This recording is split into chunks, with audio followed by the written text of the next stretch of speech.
Riava malala amin'ny tompo, mbola mitombona aminareo hatrany eny ny fahasoavana sy ny fiadanana avy amin'Andriamanitra ray sy Jesosy Kristy tompontsika. Amen. Perikopa izay vakina tamintsika teo na ny Salamo, ny Lioka, ny Romana dia maneho amintsika ny mpanompon'Andriamanitra izay manantena fa hisy ny fahatsarany ho avy dia mahita fifaliana dia ny ankehitriny. Ny teny izay akatsika fampianarana androany ry havana dia izay efa nivakiany mpanompony teo izay araka ny filazantsara ny Lioka toko voalohany andiny fa 9 ka hatramin'ny andiny fa 5 ho vakitsika miaraka ny andiny fa 9 sy ny andiny fa 7. Isika rehetra miara-mamaky amin'ny anaran'i Jesosy. Aroy Maria, ny foko mankalaza ny tompo ary ny fanahiko efa ravoravo tamin'Andriamanitra mpamonjy ahy. Tsy Maria itsony zany no resaka eto fa izaho, ianao, zany hoe rehefa miala eto zany isika, rehefa nanana fo sy fanahy ravoravo isika dia hitohy izany rehefa miala eto isika. Fa raha mbola tsy nanana an'izany isika dia rehefa miala eto isika dia hiaraka hiteny amin'ny Maria hoe ny foko mankalaza ny tompo ary ny fanahiko efa ravoravo amin'Andriamanitra mpamonjy ahy.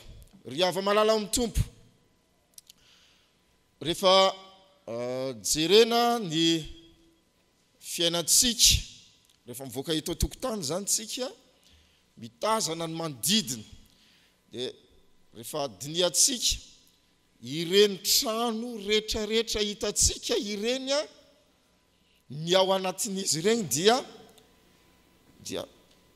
ao anatin'ny olana be daholy ny olana, ao anatin'ny faharerahana ary tsy fananana fiadanana. Ny trano rehetrarehetra izay hitanareo, na trano avo na trano iva, fa ny tranontsika ihany zany tsy ao anatiny. Zay tsy ohatran'izany ny antsika ihany no ahitana fiadanana. Fa ny olona amin'izao fotoana izao ry havana tena reraka, resy. Isika nefa nampianarin'ny tompo ireto telo reto no mitoetra. Inona daholo? Finoana, fanantenana ary ny fitiavana. Ao anatin'ny zay ny fanantenana zany hoe fahazahoana antoka fa ho tsara ny hafaran'ity zavatra ity dia haiko ny mifaly an'izany dia n'izao. Dia zavatra ianarantsika eto ry havana dia ny ahaizantsika mifaly ninina ny tranga izay iainantsika amin'izao fotoana izao, ninina tahaka ny faharesena, fahavoazana sy ny sisa izay iainantsika, dia ho haintsika ny hifaly, hiravoravo tahaka ny Maria noho ny finoana ny famonjena izay ataon'ny tompo. Maria ry havana dia vehivavy anankiray ao anatin'ny firenena anankiray izay hiarany tsindry, zany hoe resy, satria teo ambany ziogany Romana ny Israely tamin'izany fotoana izany. Ary tsy vitany vehivavy tao anatin'ny firenena niarany tsindry, niarany faharesena, fa mbola vehivavy ihany koa tao anatin'ny fiarahamonina saranga hiarany tsindry, hiarany faharesena, satria fatatsika tsara fa saranga iva ny saranga zay niaignany Maria. Ankoatran'izany koa ry havana dia vehivavy zay niaina tao anatin'ny classe sociale iva i Maria satria ny vehivavy teo amin'ny zanak'Israely dia natao ho tsinitsiny. Izay ny fomba tany amin'ny firenen'Israely. Fa zao ry havana, izany vehivavy tao anatin'ny fiarahamonina zay nahatsapa fa resy niarantsindry fa izany vehivavy zany nosany teny hoe ny foko mankalaza ny tompo ary ny fanahiko efa ravoravo tamin'ny Andriamanitra mpamonjy ahy. Fiainan'ny Maria ry havana, fiainan'ny Maria izany teny zay navoakany zany ary tena faharesendahany tanteraka.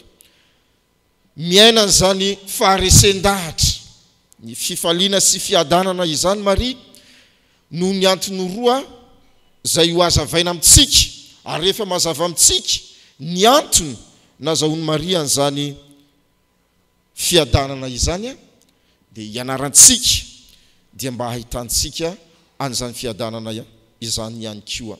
Antony roa ry havana, ny fiainan'i Maria dia fiainana maneho ny herin'Andriamanitra. Fiainana maneho ny herin'Andriamanitra. Vakitsika ny 770 zay ivony zao tenin'Andriamanitra izao zao perikopa zao 770 tapany voalohany. Iarahantsika mamaky amin'ny anaran'i Jesosy. Fa ny mahery efa nanao zavatra lehibe tamiko.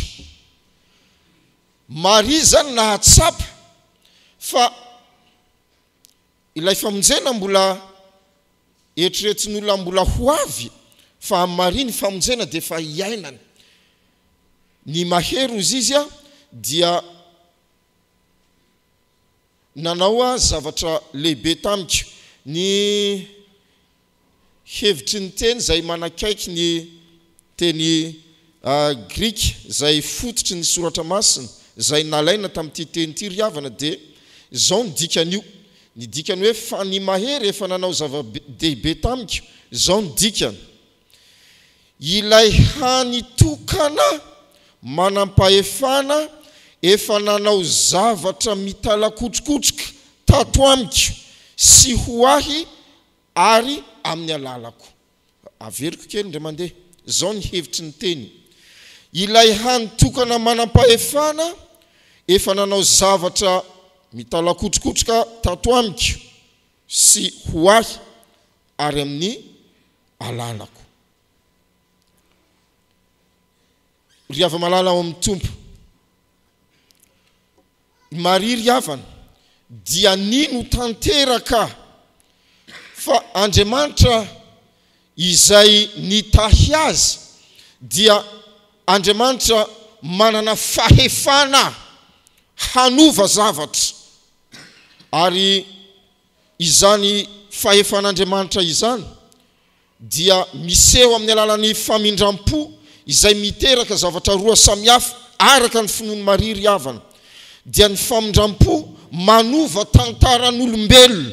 Zay ny finoan'i Maria, tahaka ny Jakoba lasa Israely, Saoly lasa Paoly rehefa tafahona tamin'i Jesosy Kristy. Mino Maria fa rehefa tonga ny famindram-pon'Andriamanitra dia Jesosy Kristy zany dia afaka manova tanteraka any Maria ny tompo. Ary zany ny havana no azon'Andriamanitra atao amintsika ihany koa. Ninona ny toe-javatra misy amin'ny fiainanao ankehitriny? Rehefa mijeritsika ny teny zay nitondra fifaliana tao amin'ny Maria ry havana dia teny Elizabeta zay nampitondra ny fanahy masina ny Elizabeta. Jerevy kely ny baibolitsika araka ny Lioka toko voalohany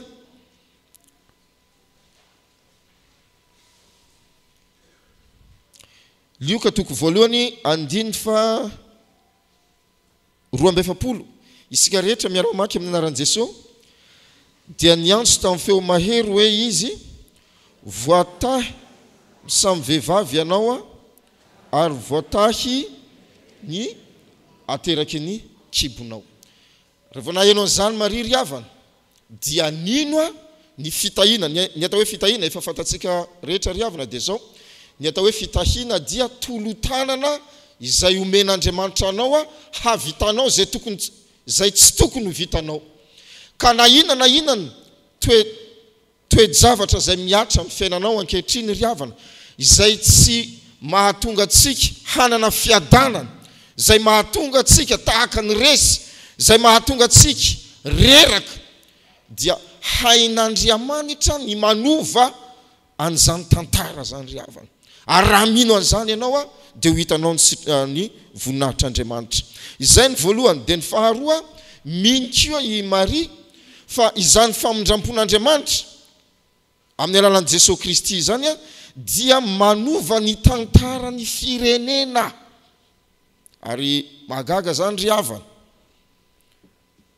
zatovovavy kely zay araka ny nazavaina teo tena iva na teo amin'ny firenena na teo amin'ny fiarahamonina no nentin'Andriamanitra namonjena ny firenena ary nentin'Andriamanitra namonjena an'izao tontolo izao.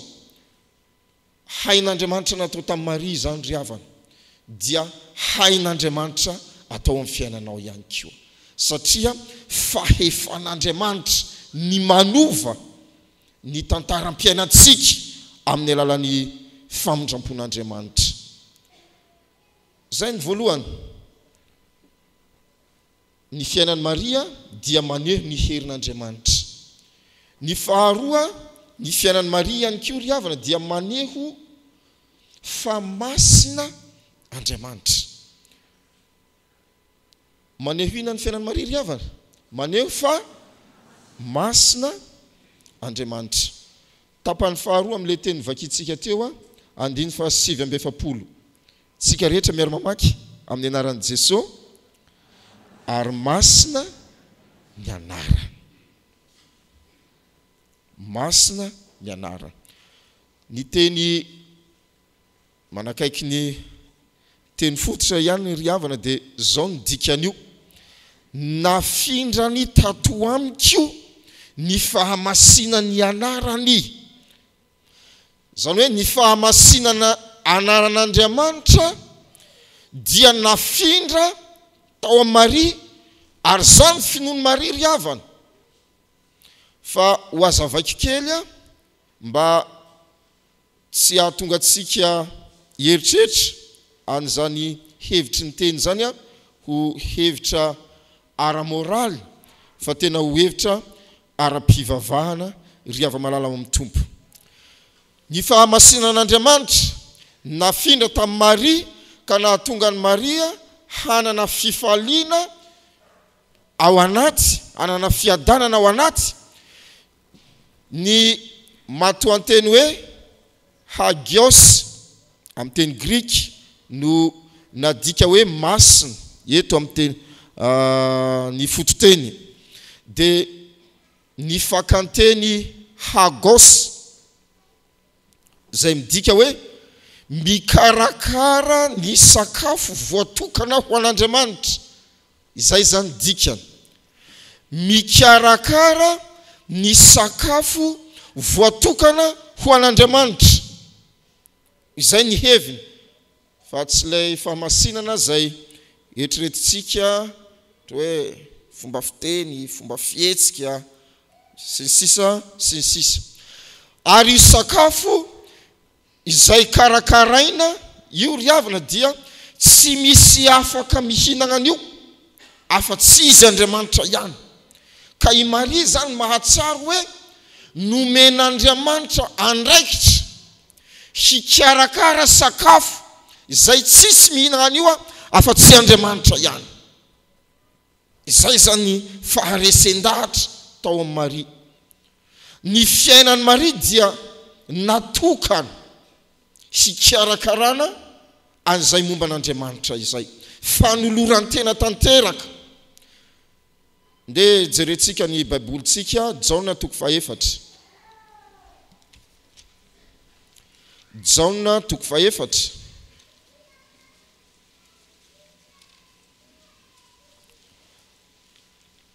Andiny fa efatra amin'ny telopolo.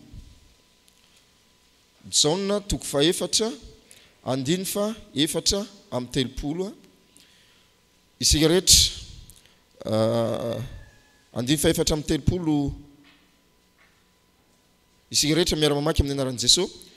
Ary hoy Jesosy taminy, ny haniko dia ny manao ny sitrapony izay naniraka. Io tapany io ihany.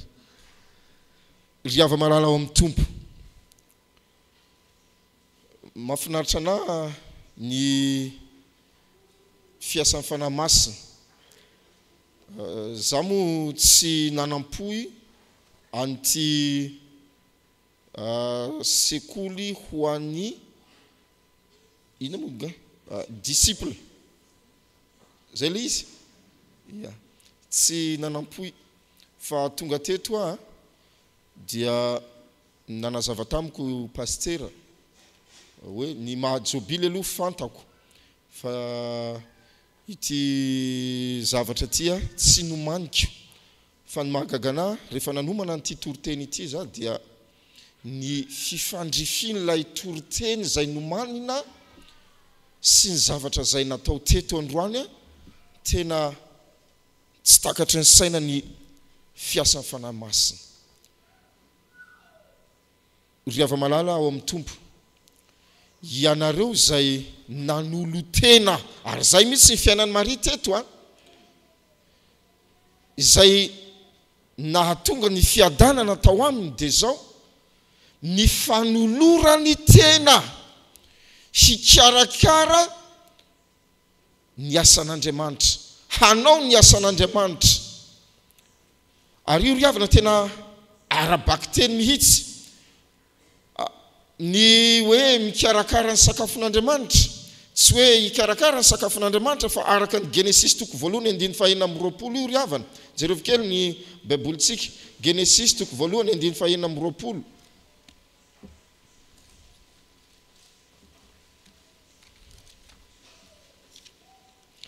Genesis toko voalohany andiny fa enina amby roapolo.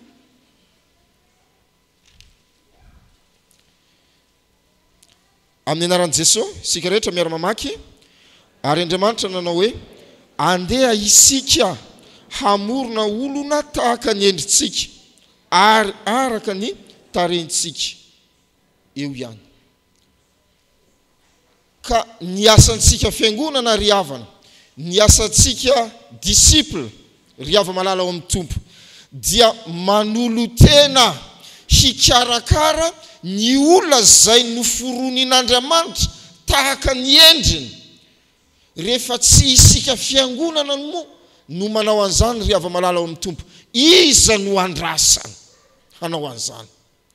Ary eto mahafinaritra anahy ny fanolorantena izay nataonareo mba tsy ho fanolorantena ato anatin'ny rindriny efatry ny fiangonana ihany, fa mba ho fanolorantena hoentina mikarakara ireo olona zay manana endrik'Andriamanitra izay asa goavana napetrak'Andriamanitra tamintsika tsirairay ry hava-malala ao amin'ny tompo. Mahafinaritra eto am-pamaranana isika isotro fitiavana manana tetikasa zay isorana ny pasteur moa zany. Manana tetikasa nisy heniko le izy. Nisy fotoana nandeha tany amin'igny faritra atsinanana igny ianareo mitory filazantsara sady raha tsy diso ny fitadidiko sady mitondra fitsaboana ho an'olona dia mitsabo tsy fantatro maimaim-pona angambany raha tsy diso ny mitsabo maimaim-pona. Tena zany ry hava-malala ao amin'ny tompo ny zavatra andrasan'ny fiangonana amintsika andrasan'Andriamanitra amintsika fiangonana. zao mo pasteur manao jobily ho avy ny fotoana misotro ronono izy tsy mitovy daholo ny faharesendahatra ny pasteur tsirairay ry ava malala ao amin'ny tompo tsy mitovy daholo zay sorana azy fa angatahana amin'ny tompo ary raha tsy resy lahatra amin'izany ny pasteur anareo zay andimby dia reseho lahatra izy hoe pasteur ndre mandeha zay zahay na eny toroteny fa isika dia manana mission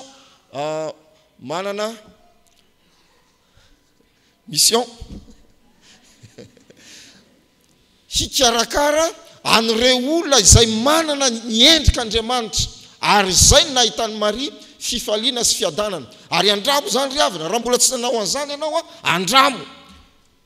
andramo zany fa izay ny tao anatin'ny Maria ary faharesendahatry ny Maria zany nahitany fifaliana sy fiadanana izany toetra izany fiainana tsy amboamboary fa tena faharesendahatra tao anatin'ny Maria zany feshiny nahita fifaliana sy fiadanana ravoravo ny fanahin'ny Maria satria ny voalohany inona